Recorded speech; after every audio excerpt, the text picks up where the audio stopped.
Усім привіт! У нас сьогодні чергова лекція для студентів. І в нас сьогодні особлива лекція, у нас чергова гостя. В цей раз у нас Світлана Корчатова, котрою знайомий досить давно, мабуть, з року 15-го чи то 16-го. В общем, ми працювали разом на проєктах в Україні, за кордоном. Світлана чудовий головний архітектор. Вона виконала багато цікавих проєктів і наразі Світлана працює технологом з архітектурних рішень у дуже великій світовій компанії Stantec. Мені дуже приємно, що Світлана в такій компанії, тому що вона дійсно до цього прагнула, давно хотіла в цьому напрямку рухатися і покращувала свої навики. І Світлана сьогодні якраз детально вам розповість, що ж потрібно в собі розвивати, які навики, характеристики, скіли і все інше для того, щоб мати можливість також працювати на великій світовій компанії. Світлано, привіт. Привіт, Олександре. Ну що, даю тобі слово. Ти вже там сама представляйся, розказуй за себе. Дякую. Так, я не добре розказав. У мене все, якщо чесно, я тут і презентацію так будувала, щоб поділитися своїм власним досвідом зі студентами, щоб, як сказати, можливо, це когось надихне спробувати той шлях, який я пройшла, або ж зрозуміти, побачити, які помилки допустила я, і щоб не робити тих самих помилок, проаналізувати, подумати і може вчинити краще, досягти кращих результатів. Якщо чесно, я дуже пишаюся тими студентами, з якими я займалася свого часу, бо вони теж виросли досить так значуще. Навіть свої фірми повідкривали. І мене це дуже тішить, що я комусь даю поштовх. Сьогодні ми поговоримо, я поділила свою презентацію на дві частини. Перша частина – це, власне, мій досвід, experience, і друга частина – це базові скіли. Базові навички, які необхідні я вважаю, в більшості спеціалістів. І плюс там є додаткові навички, які необхідні для спеціалістів в архітектурно-будівельної сфери. І в мене мій досвід, він якось так гармонійно поділився на три частини. Перша частина – це, власне, досвід в Україні з українськими проєктами. Друга частина – це досвід, будучи в Україні, я вже працювала з закордонними проєктами. І тепер я маю ще цікавіший досвід – це праця за кордоном над проєктами різних рівнів. Я зараз покажу, це буде цікаво. Перший такий, це одна з моїх робіт, яку не соромно показати. Бо, чесно, під час навчання, мені місцями навчання давалося складно. Місцями я не до кінця розуміла, що треба робити, як то можна робити. Бракувало досвіду спостерігача. Бракувало досвіду подивитися на дійсно якісну архітектуру, бо я зростала в невеличкому місті, там нічого особливого не відбувалося, центральна Україна, обмежене коло спілкування, і коли я вже вирвалася до Києва, я навчалася в Київському національному університеті будівельному, архітектурному, і там я почала дуже швидко зростати. Я прям відчувала, як я змінююся і змінюється моє світобачення. Цей проєкт я розробляла на конкурс для місцевої громади. У місті Вишневому проводився архітектурний конкурс невеличкий на кращу стелу, в'їзний знак до цього міста, тому що стара вона потребувала реновації, і вони вагалися. Головний архітектор думав, що краще збудувати новий чи якось відновити старий знак. І провели конкурс. Моя робота зайняла перше місце. Друге місце зайняла, до речі, робота теж студента, але другого курсу з мого ж університету, з факультету архітектури. Єдине, цей проєкт не реалізований. Він не реалізований, тому що в 2014 році почалося перше вторгнення на територію України. Ніхто не знав, що буде, як буде далі, тому цей проєкт заморозили і до нього навіть не повернутися. А як я взагалі потрапила у Вишневе? Я у Вишневе потрапила на архітектурно-проєктну практику. І я потрапила на практику до архітектурної команди, яка займалася власне проєктуванням і будівництва житлового комплексу «Акварелі». Це великий багатоквартирний комплекс з багатьох будинків. Якщо мені пам'ять не зраджує, там близько 12 житлових секцій. Хоча я можу помилятися, давно було. І чим цей досвід мені був цікавий? Він був цікавий тим, що, по-перше, це була така дуже скоординована маленька група проєктантів. Вони розуміли одне одного з півслова.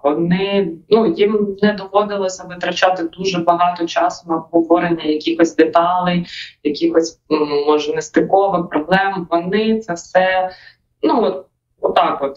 Один каже, інший завершує речення. Вони розумілися одне одного чудово. Плюс було дуже класно тим, що архітектурна група знаходилася безпосередньо поряд з будівельним майданчиком.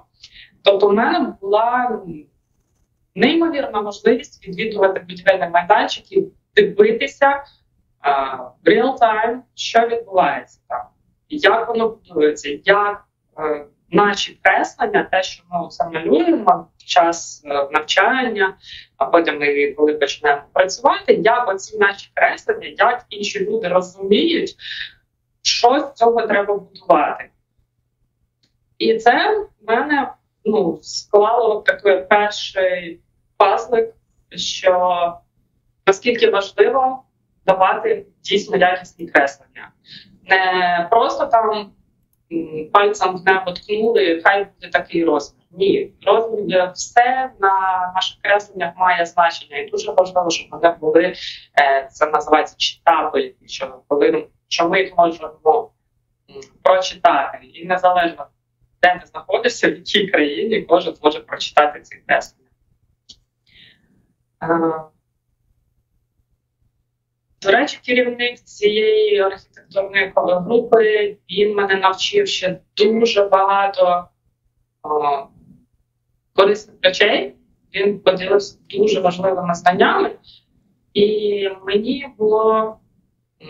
В цей момент я закохалася в архітектуру. Тобто до цього моменту я ще мала деякі сумніви. Чи дійсно я обрала той фах, чи треба воно мені, чи може я помилилася і дарма витрачаю час, гроші на навчання.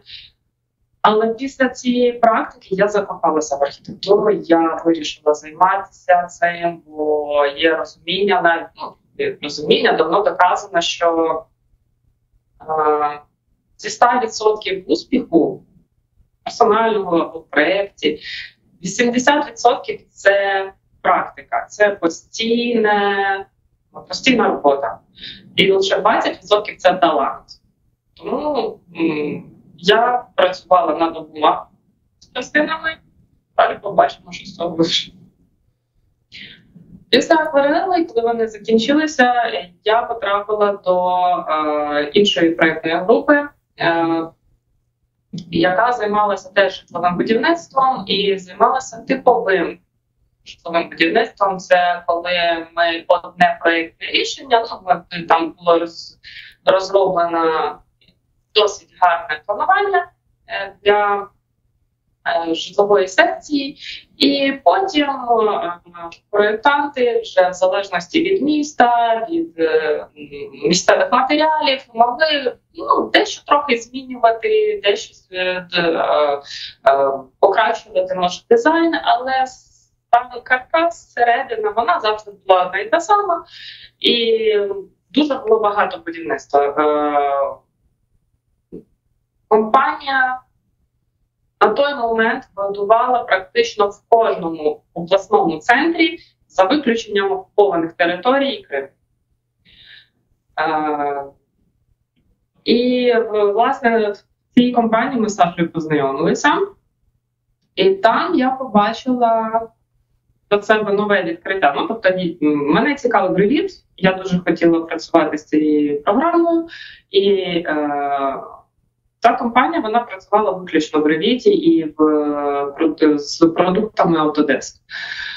І дуже цікаво було реалізовано, як можна дійсно брати, застосовувати ці рішення від будівельного майданчика до будівельного, від проєкту до проєкту, причому покращуючи, але не змінюючи, не витрачаючи часу на тому роботу. А дійсно, оптимізація процесів багатьох, все це,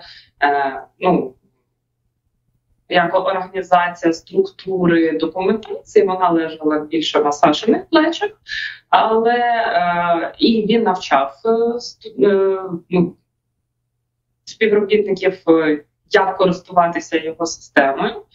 І це дало дуже багато корисних знань, формувалося оце розуміння, сформувалися звички, як зберігати ту саму інформацію, як потім її орієнтуватися, як передавати далі іншим учасникам. І це була така наступна сходинка мого розвитку. Потім в мене була невеличка відпустка, і в якийсь момент Саша вже на той момент організував свою іншу фірму, і вони почали, ця фірма досі існує, Ace Consulting, і надає послуги за кордон. І він мене покликав допомагати йому з іншими проєктами вже закордонними. Це величезна офісна будівля, яка знаходиться в Німеччині, в Мюнхені. Тут я здобула нових навичок. Переважно до цього було нове будівництво, житлове будівництво, тепер у мене, і воно все було в Україні. Тепер у мене був новий досвід в проєктуванні, навіть не скільки в проєктуванні, а в збиранні моделі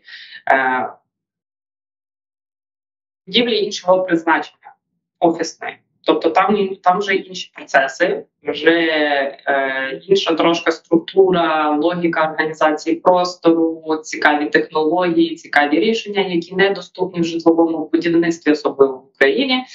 Це було дуже цікаво насправді.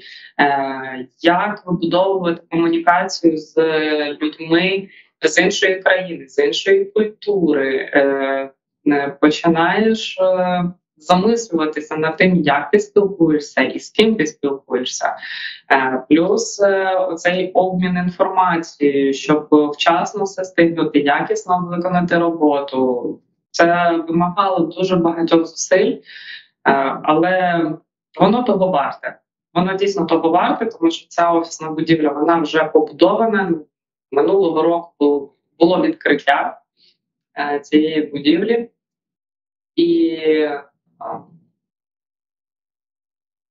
І це такий наступний щабель, який я перестрибнула.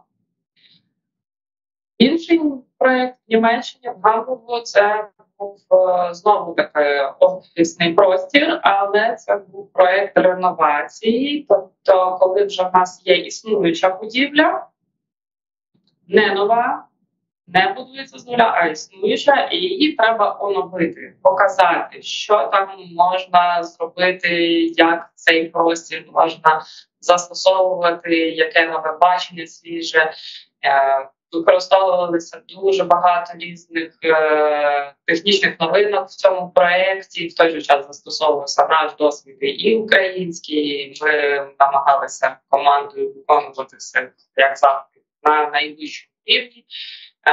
І для мене був досвід цікавий якраз вже роботи з хмарою точок. Це коли є існуюча будівля, можна її накреслити, змоделювати за різними методами.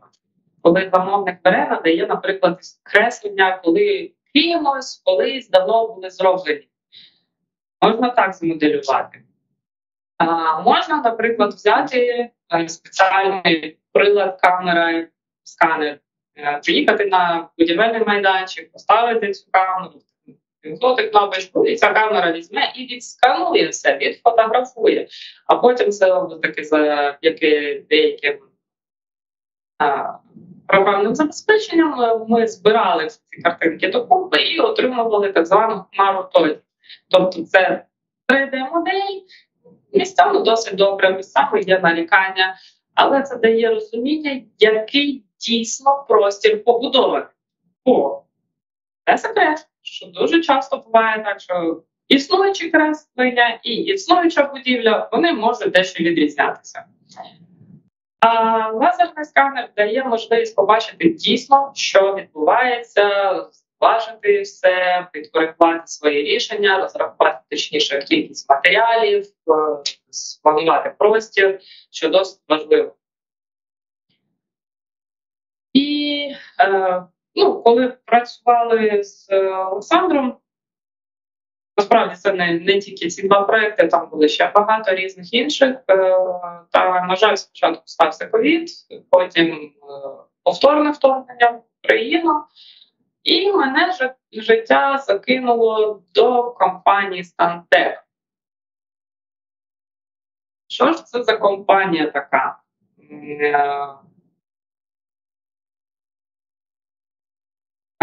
Девіз цієї компанії, як ви бачите, дизайн в community in mind. Тобто вони беруть, проєктують, думаючи про ком'юніті, про оточення, про людей, які є в цьому ком'юніті. І дивлячись на ті проєкти, які ми тут виконуємо, я впевнилась, що це не просто слоган, не просто такі гарні слова, це дійсно філософії, які слідують тут всі, абсолютно в цій компанії люди, які працюють. Це компанія світового рівня. А зараз, наскільки я знаю, вже навіть більше, ніж 28 тисяч співробітників по всьому світу, які знаходяться в більш ніж 400 офісах на 6 континентах. Є офіси і в Китаї, і в Австралії, і в Африці, і Середній Захід, Середній Схід, Північна, Південна Америка, Європа. Тобто це дійсно компанія, яка представлена практично в усьому світі. Я, чесно, дуже сподіваюся, що коли-небудь ця компанія з'явиться і в Україні. Такий навіть є невеличкий ще екскурс крізь історію. Цього року, до речі, компанія буде святкувати 70 років. Здається. Так. Цього року компанія буде святкувати 70 років. І це компанія, яка починалася з однієї людини. 70 років назад одна людина взяла і заснувала невеличку компанію в місті Едмонтон, в Канаді. І поступово, здобуваючи нові проєкти за кордоном, відкриваючи нові офіси за кордоном і багато офісів в самій Канаді, компанія розрослася до таких масштабів, і вона розрослася не просто так. Тут вкладено дуже багато праці, кожен співробітник віддано працює, докладає максимум зусиль, і це окуповується, це видно.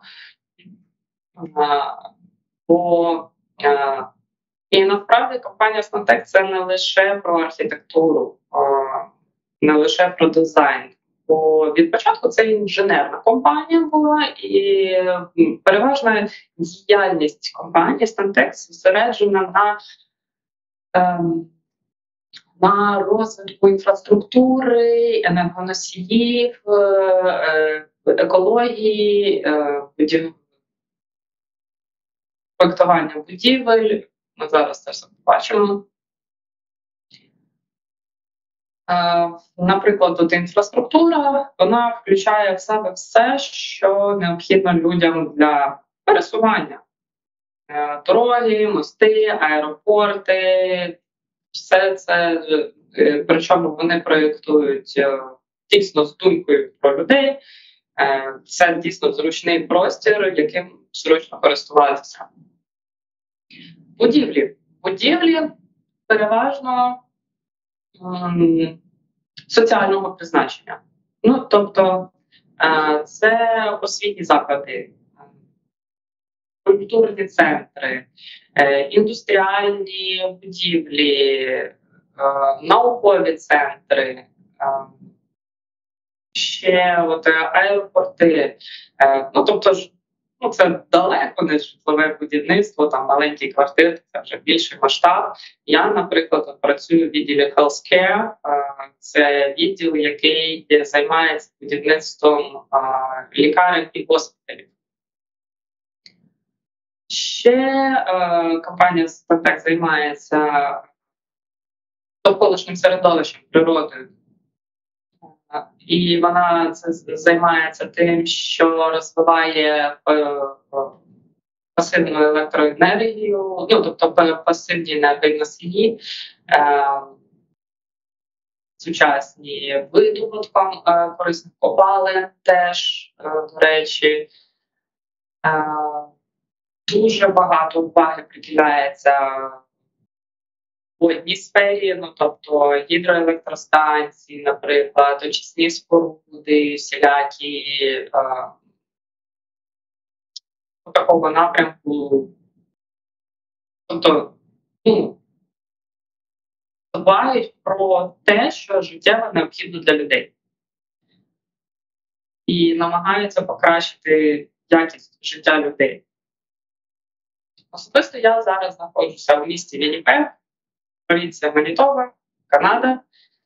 У нас з вами 8 годин різниці, ви на 8 годин трошки попереду. Ви вже відпочиваєте, а мене ще тільки середина дня і мені далі працювати. Так от, в цьому місті компанія має теж 2 офіси. Я працюю в офісі, який знаходиться на Порте-Шавеньо. Це ви на фото бачите цю будівлю, яка теж спроєктована компанією Stantec. Тут колись була старенька будівля, на жаль, вона була не в тому стані, щоб її зберігати і відновлювати, тому залишили лише частину фасаду, щоб задовольнити вимоги громади. Залишили частину фасаду, і вона дуже гарно вписується в сучасну архітектуру. Це переосмислення старого, нового. Дуже цікаво виглядає. І я, наприклад, теж, як казала, я працюю в команді healthcare. І для мене я з'ясувала, що це теж дуже цікава тема. Ну, бо що ми звикли бачити в Україні, коли ми говоримо, ну, точніше так, давайте візьмемо, уявимо, що ми можемо подумати, якщо сказати, от я спроєктував лікарню. Ну, це, як правило, буде щось таке вічне, щось, може, сучасне, але воно, ніхто не хоче бути в лікарні.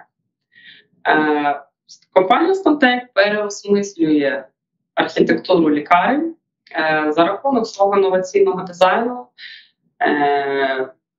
Компанія часто потрапляє до, так би мовити, рейтингів серед компаній, які займаються в цьому напрямку, теж і Stantec займає провідні місця. Тобто не просто там десь в рейтингу вона є, вона займає провідні місця. І зараз я, власне, покажу, чому вона займає ці провідні місця. Ось, наприклад, клініка, точніше, це це велика клініка в місті Вінніпег теж побудована. Це було спроєктовано до мене. І ви можете побачити на цьому фото, як дуже яскраво, як дуже таке свіже бачення дизайну. Ви якщо так подивитеся, то не одразу і скажете, що це лікарня, правда? Я можу помилятися, це може має бути суб'єктивна думка, але як на мене, от подивишся на головний вхід, на ресепшн, і не одразу розумієш, що це лікарня. Воно таке, як якийсь дитячий сектор.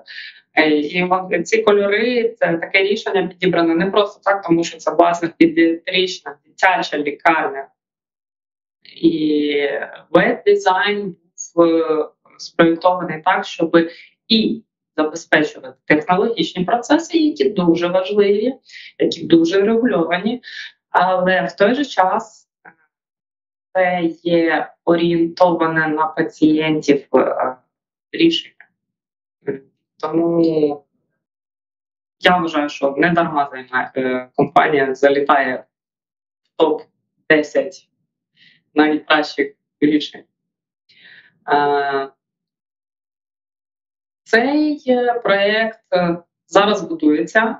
Він знаходиться в місті Брендон, Манітоба, неподалік від Вінніпегу. І чим цей проєкт цікавий? Тим, що я до нього була залучена. Точніше, я і досі до нього залучена. Досі є ще процеси, які треба супроводжувати. Але я мала нагоду в цьому проєкті показати свої навички, які я здобула в Україні. Показати, власне, знання свої технічні, не скільки процеси, скільки як це все моделювати, як це все зібрати докупи, як налаштувати креслення, щоб вони були гарно подані, і до того ж я ділилася своїм досвідом і казала, що може варто зробити якось по-інакшому. Я бачу, що тут, можливо, буде проблема, давайте ми спробуємо якось інакше. І команда дослухалася, і це дуже класно, що тут можна висловити свою думку, і тебе вислухають і або підтримають, або обґрунтовано скажуть, чому я помиляюся. І я до цього спокійно ставлюся. Коли така конструктивна критика, я до цього абсолютно спокійно ставлюся, мені комфортно. І дуже класно, що є такий конект між людьми в команді, не дивлячись, хто звідкіля. Бо компанія світова, і у нас тут насправді дуже багато людей з різних країн.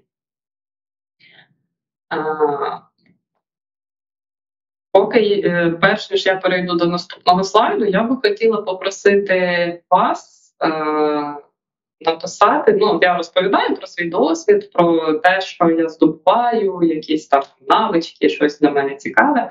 А напишіть, будь ласка, вашу думку, можна, щоб там декілька людей написали, як хочете. Які, на вашу думку, скіли, навички життєво необхідні для архітектора?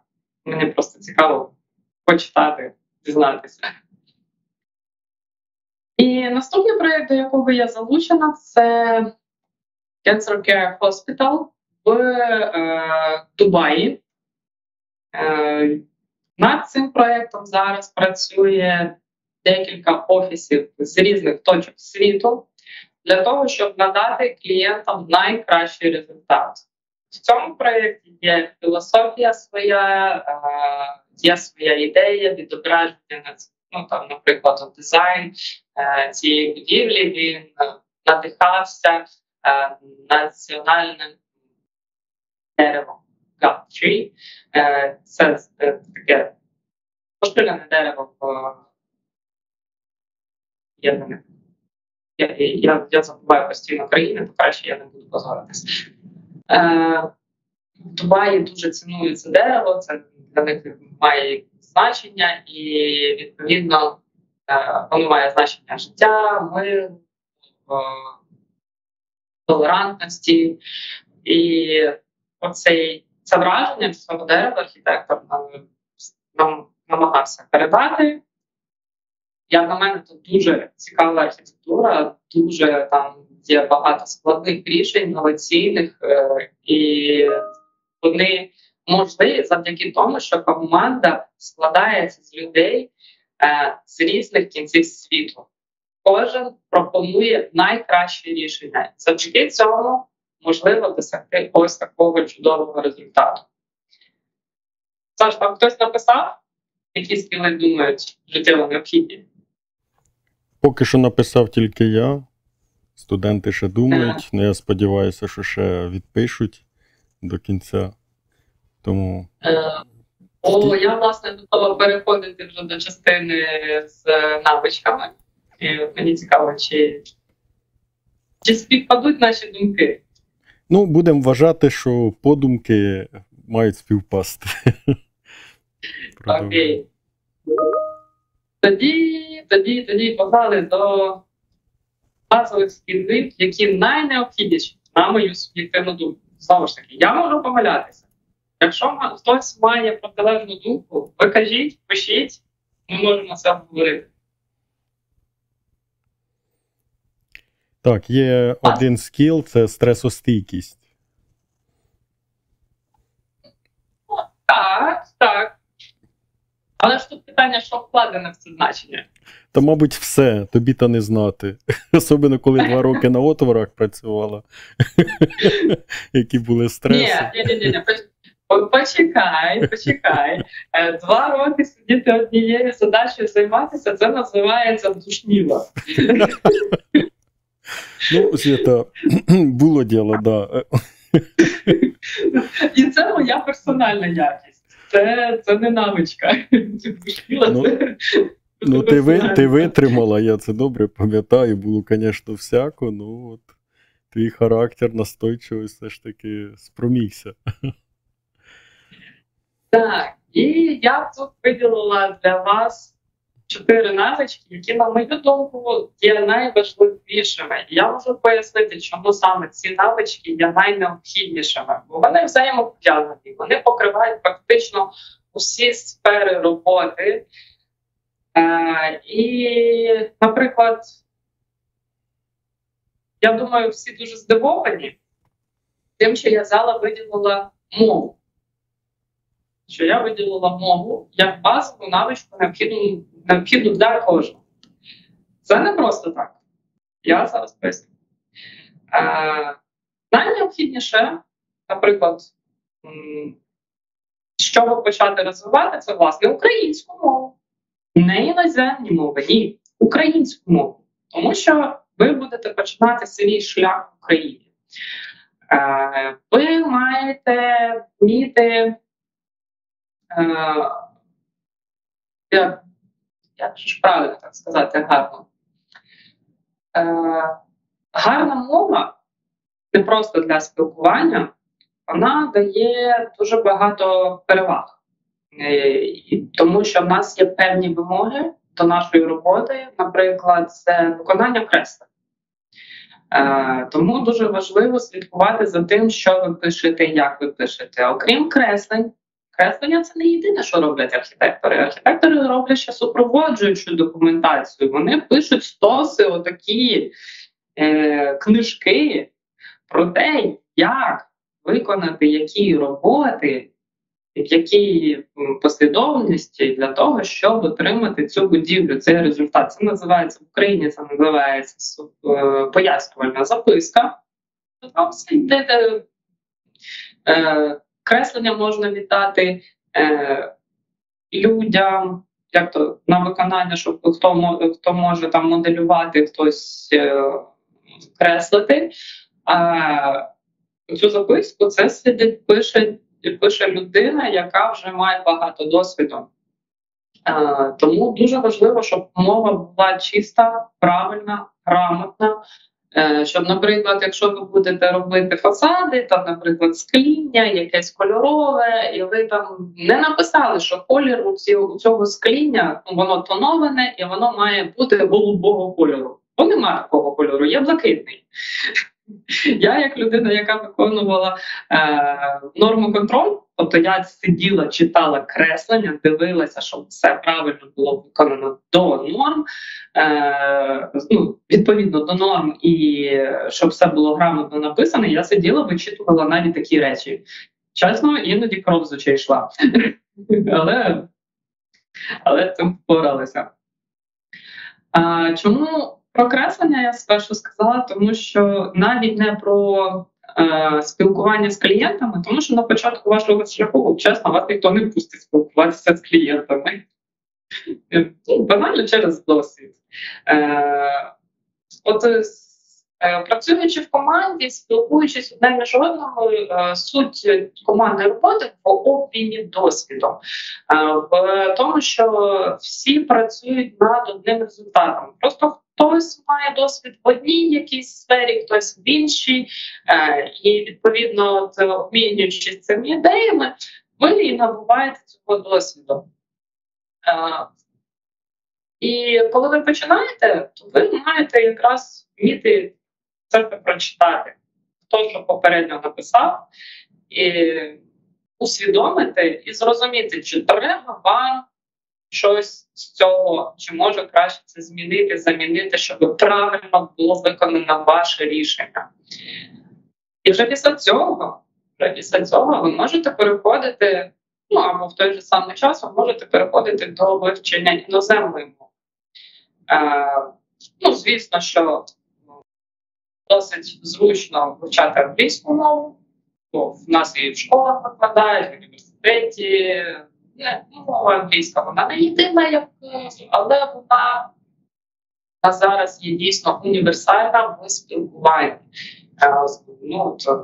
Я в компанії тут бачу, як люди з різних країн, вони абсолютно вільно спілкуються англійською мовою.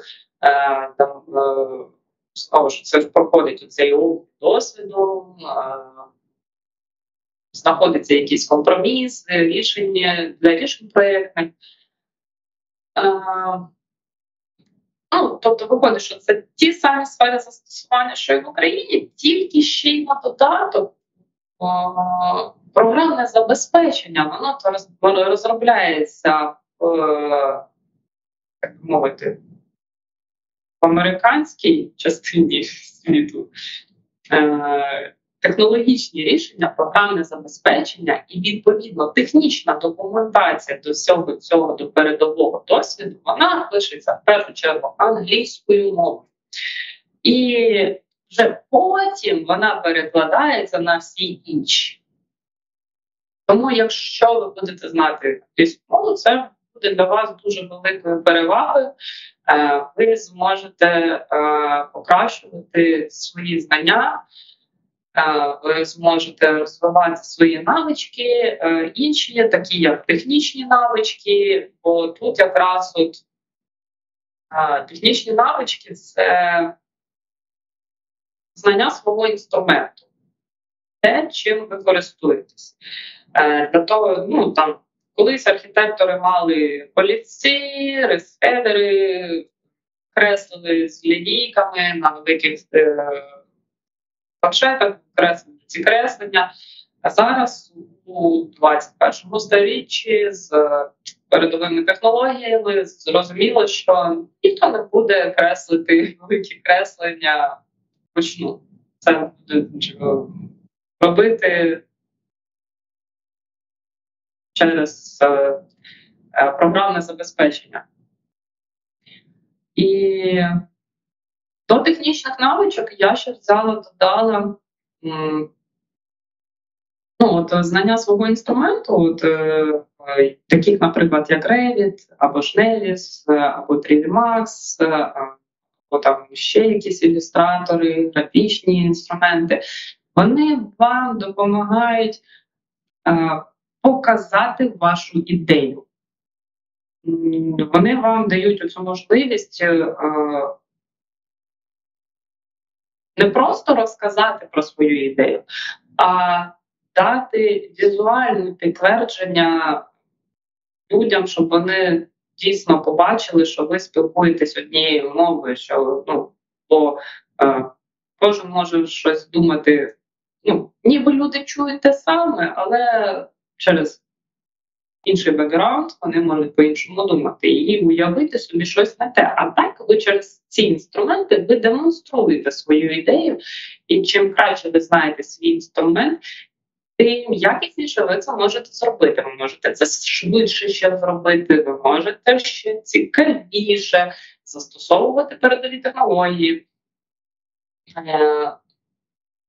Тобто ці інструменти – це ваша вже третя мова спілкування виходить. Ще до технічних навичок я додала таке цікаве, як орієнтація в інформаційному просторі. Ні для кого не секрет, що, наприклад, в Україні є дуже багато державних будівельних норм. Якщо піти і починати читати просто як книжку ці будівельні норми, то ви витратите вічність, все своє життя просто на читання цих будівельних норм. Ви їх ніколи не зрозумієте, ви ніколи не зможете їх застосувати, бо будівельні норми це не книжка.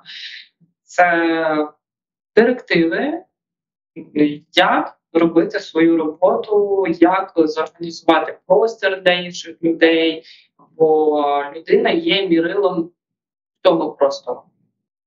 Все, що ви довкола себе бачите, все, що ви маєте, все, що ви користуєтесь, воно є адаптоване до вас.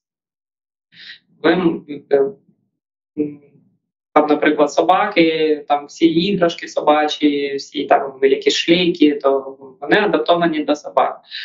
А в той же час вони адаптовані до людей, щоб ви могли ту собаку вигуляти. І все, що ви користуєтесь, воно орієнтоване на людей. І в цьому інформаційному просторі треба дійсно орієнтуватись. Під час проєктної практики своєї першої мене мій вчитель Андрій навчив якраз у цій навичці, цьому скілу, як зрозуміти цю інформацію, де що шукати, як це знайти, щоб не витрачати зайвого часу, тому що ви не можете знати абсолютно все. Будемо відверті, це неможливо. Але як і де що знайти, це ви маєте вміти. Дуже корисна навичка, я дійсно це можу сказати. Ще не зайве, досить не зайве, критичне і логічне мислення. Тому що коли ви робите якісь креслення, будівельні процеси, вони піддаються якійсь послідовності, вони мають виконуватися в послідовності. Тобто це якраз логічне мислення. Ви маєте знати, що коли за чим іде, щоб ви відслідковували, що робиться через свої креслення. Ви ж кажете, що людям робити. І якщо ви, наприклад, візьмете, скажете, побудуй мені спочатку дах, а потім побудуй мені фундамент, це можливо зробити, але це буде коштувати дуже шалених грошей для замовника, що є нелогічним. Вся наша праця – це якраз компроміс з бажаннями замовника і з нашими архітектурними рішеннями. Наступна така навичка – це готовність і бажання навчатися. Якщо ви користуєтеся, я впевнена, що ви користуєтеся програмним забезпеченням таким як Revit, ви знаєте, що Revit виходить нова версія кожен рік. І, відповідно, є якісь нововведення, є якісь покращення. І якщо ви не хочете цього вивчати, якщо вам це не цікаво, ви просто в якийсь момент застрягнете на рівні Пульмана, і далі не просунетеся. Тобто це бажання покращувати свої знання, щось дізнаватися нове, воно є вашим рушієм. Воно вас змушує, воно не дає вам застрягнути, не дає тупсуватися на одному місці. А ви дійсно продовжуєте рухатись. Що я вкладаю ще значення, це бажання навчатися, це працювати над поглибленням знань, визнати ліміт своїх знань. Як я казала, ви не можете знати абсолютно все. І якщо ви, наприклад, прийдете до свого майбутнього роботодавця на співбесіду і скажете, я знаю весь Revit, то вам ніхто не повірить. Весь Revit знати неможливо. Бо він настільки багатогранний, він настільки забезпечує багато процесів проєктування, що так чи інакше доводиться іноді вибирати. Ти хочеш просто помоделити, або ти хочеш покоординувати когось, або не хочеш, мусиш. Яка перед тобою задача? І, відповідно, треба визнавати свій ліміт. І коли ти визнаєш цей ліміт, що я ось тут чогось не знаю, а це мені потрібно для роботи, то мені треба піти про це почитати. І ми беремо свої знання своєї англійської мови і йдемо читати технічну документацію або якісь огляди, дивитися туторіали на Ютубі. Тобто, бачите вже, як зв'язочка в'яжеться. І найголовніше – це не боятися ставити питання. Знову ж таки, через те, що коли ви усвідомлюєте свої ліміти, ви я не знаю з цього, але я знаю людину, яка може мені сказати, що я можу з цим зробити, де я можу про це почитати, бо воно мені необхідне, або ця людина поділиться досвідом. От якраз не боятися ставити питання. Дурних питань немає. Є неправильні питання, я би так сказав. Тому що в залежності від того, як ви поставите своє питання, таку відповідь ви отримаєте. Тож, дурних питань нема, просто вони можуть бути неправильні. Не так направлені, як би вам хотілося. Якщо подумати про те, який вам результат треба, це вже половина відповіді на ваше питання. Коли ви підходите, когось питаєте, кажете, ось мені треба ця штука. Окей, я можу тобі пояснити, як щось робити. І ще одна з таких дуже важливих – це комунікативність. Така навичка, як комунікативність, тому що робота архітектора – це робота в команді. Це завжди робота в команді. Якщо ти працюєш саменький або саменька, то це фрілансер. Але все одно ж ви працюєте з кимось по той бік океану або по кордону, неважливо. Ви все одно з кимось працюєте. Ви не можете самі тільки для себе працювати, бо це архітектурний процес. Командна робота. Ще комунікативність, вона дуже дає, можливість, я бачу помилку, розширити своє коло спілкування. Свої найкращі проекти я отримувала за рахунок того, що я показала себе в роботі, люди зі мною поспілкувалися, вони знають, як я працюю, що я роблю, знають мої навички. Вони тоді беруть і підходять і кажуть, Світлана, слухай, нам треба така людина, як ти в проєкті. Я така, цікаво, давайте, що за проєкт? Або ж, ще частіше впало. До мене підходили і кажуть, у нас там є люди, які зацікавлені тебе покликати працювати на проєкті. Я така, цікаво. Бачите, комунікативність, вона дає от можливість якраз через ці горизонтальні зв'язки дістати кращу роботу.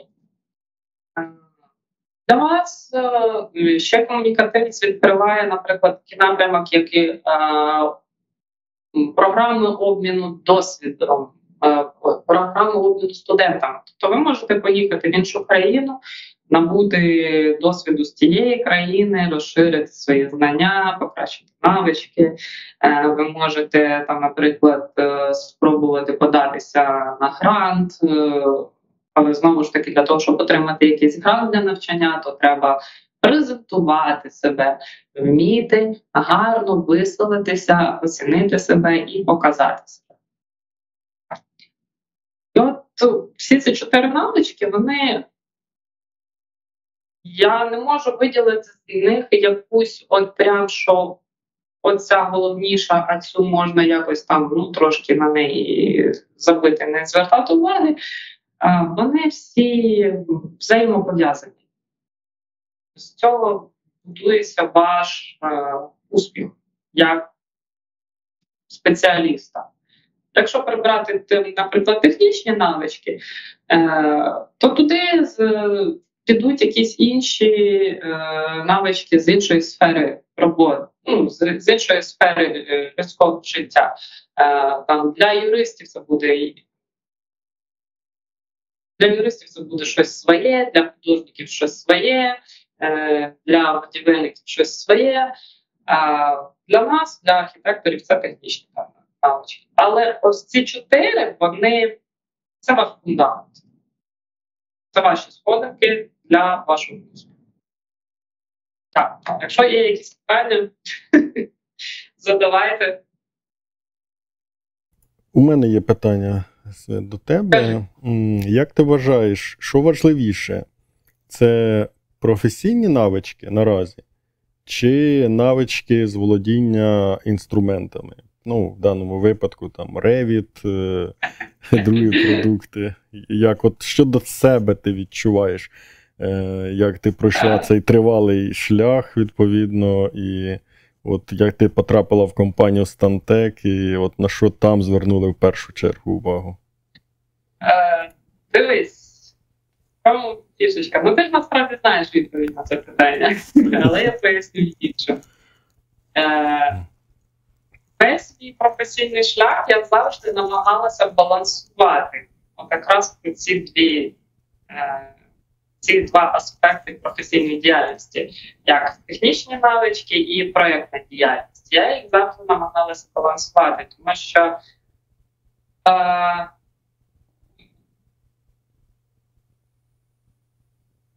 в проєктній діяльності дуже важливі технічні навички, з іншого боку, для того, щоб якось технічні навички реалізовувати, треба ідеї, які треба з проєктного досвіду. От воно таке пов'язане, що неможливо його розірвати ніяк.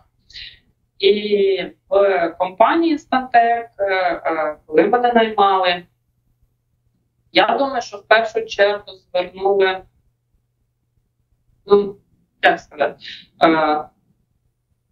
я думаю, вони мене брали якраз через технічні навички. Тому що досвід проєктування – це, звісно, дуже важливо. Життєво необхідно, щоб людина могла, щоб інші могли зрозуміти, що ти розумієш, що ти робиш. Що ти не почнеш на балконі малювати унітази або посеред коридору. До речі, на балконах унітази – це вже нормальна фішка в Японії. Бачив навіть чудовий приклад проєкту. Тобто, в деяких... Але ж не в Японії. Все ж таки, в залежності від країни, від певних умов обмежень, всякі можуть бути рішення. Знову ж таки, ти хочеш, ти можеш навіть побудувати будинок догори дригом. Тут ціна питання. Питання в ціні. Скільки готовий замовник цю ідею вкладати грошей. І якщо ти хочеш в Канаді унітаз поставити серед балкону, то це буде дуже дорого коштувати, бо треба буде там до нього підігрів підвести, щоб в мінус 30 не відморозити собі щось.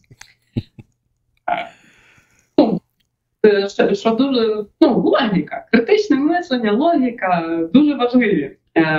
Так от, я думаю, що мене брали в першу чергу через технічні навички, бо досвід проєктування в Україні, він корисний, він дуже допомагає, але він може бути не підходити до місцевого досвіду, особливо, що в плані технологій тут місцями іноді приймаються рішення такі, які в Україні вважаються дивними. Але це працюючі рішення, вони дуже чудові, бо тут багато років люди вкладають в свої будівлі дуже багато сенсів, вони дійсно дбають про природу, тобто тут є оця оцінка будівель, як його? Рейтинг лід американської системи. Так, рейтинг впливу на оточуюче середовище, і відповідно вони намагаються якомога бережливіше ставитися до ресурсів, які мають,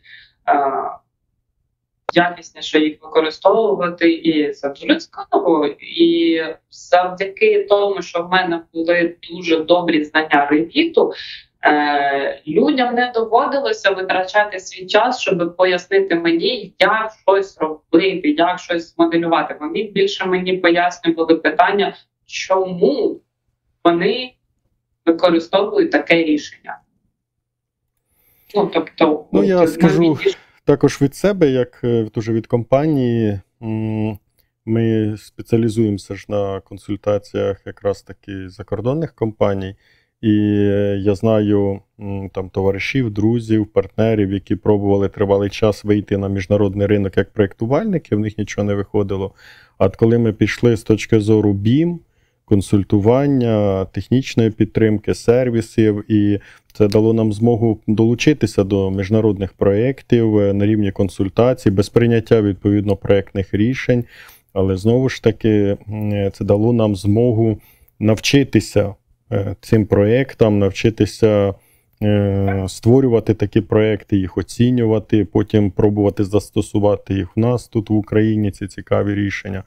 Тому технічні навики, технічні скіли, вони досить важливі, і тому, якщо ви маєте намір розвиватися в міжнародному напрямку, а світ так чи інакше прийде в Україну, тому що буде в нас велика відбудова і будуть потрібні фахівці, особливо ті, які знають інструмент. А інструмент – це BIM, це Revit, і Світлана є чудовим прикладом того, як на мене, тобто, коли Revit став ключовою можливістю для того, щоб Світлана отримала цікаву, чудову роботу в такій великій компанії. До речі, твоя компанія, я так бачив, якимось чином приймала участь в консультаціях по розробці 25-ї версії Revit. Я там прям бачив логотип Stantec. Чесно, я деталей всіх не знаю, бо ж на секундочку. 28 тисяч співробітників в всьому світі. Немало. Деталей я всіх не знаю, але з того, що я бачила, дійсно нещодавно Autodesk публікував, репрезентував останню версію Revit на сьогоднішній день, це Revit 2025. І матеріали,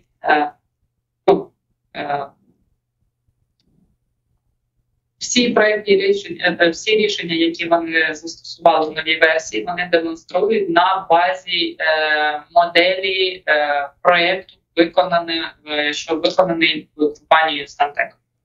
Дуже цікаво. І це я так розумію, що це не перша колаборація, що компанія Stantec з компанією Autodesk дуже щільно співпрацюють. Конкурент один, компанія велика, компанія наймає співробітників з усіх точок світу, і відповідно тут від цієї співпраці виграють всі. Тоді дякую тобі велике. Сподіваюся, що це Звертайтеся ще. Да, сподіваюся, це не остання лекція, що ти ще щось цікавеньке нам розкажеш, продемонструєш.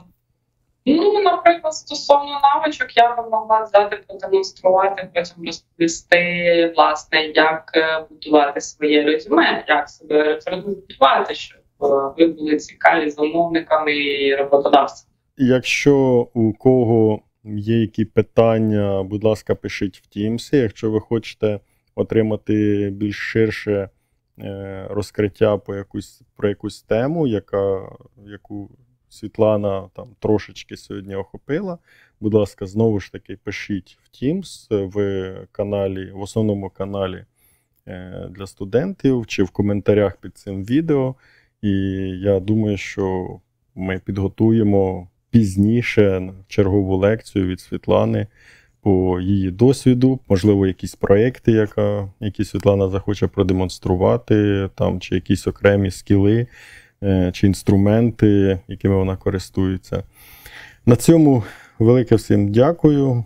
До побачення. До зустрічі. Всім пока.